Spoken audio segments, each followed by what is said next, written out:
interesante porque estamos hablando de un proceso que inicia realmente con la aprobación en el 2014 de la figura de consultas populares en nuestro país. En realidad México va muy rezagado respecto a la mayoría de los países, incluso de nuestro nivel, que ya han avanzado en esta figura. Entonces, aunque se intentó que se dieran consultas populares, no se aprobaron. Y sí hay que decir que en la tradición, digamos, que suele ser un poco, digamos, barroca de nuestro derecho, bueno, obviamente se pusieron tal cantidad de candados que hacen que efectivamente haya umbrales, por ejemplo, de participación que son absolutamente, digamos,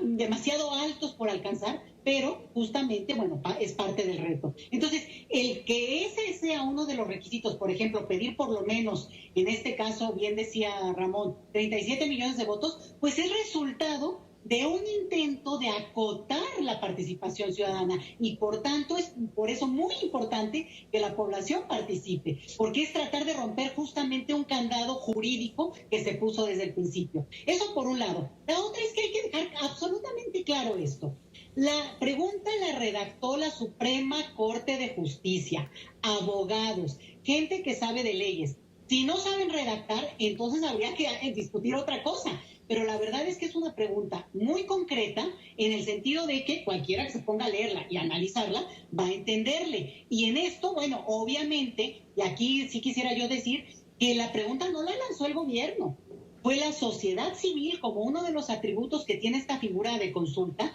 la que lanzó la convocatoria y en su momento logró la heroica, de verdad que fue interesantísimo, a mí me tocó participar, como a muchos de los que nos estarán escuchando ahora, en juntar, se suponía que por lo menos 1.800.000 firmas para que entonces sí tuvieran la necesidad, la obligación de avanzar con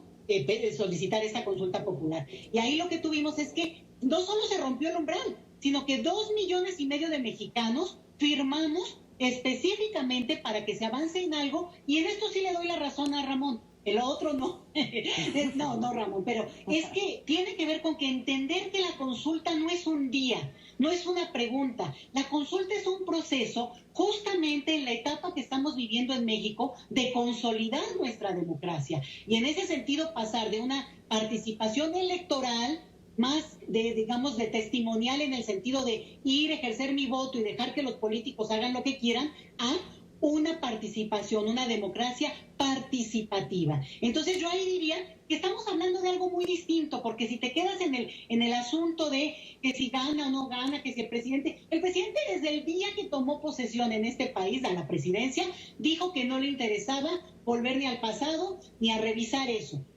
A los que nos interesa es a nosotros, y no en un afán de venganza, sino justamente de que en todo proceso de democratización consolidada o que avance a eso, tiene que haber un momento en el que se revise el pasado como un elemento central de los agravios políticos que pueden haber tenido en su figura, bueno, los máximos representantes del poder, que son los presidentes, ni más ni menos. Y un último tema,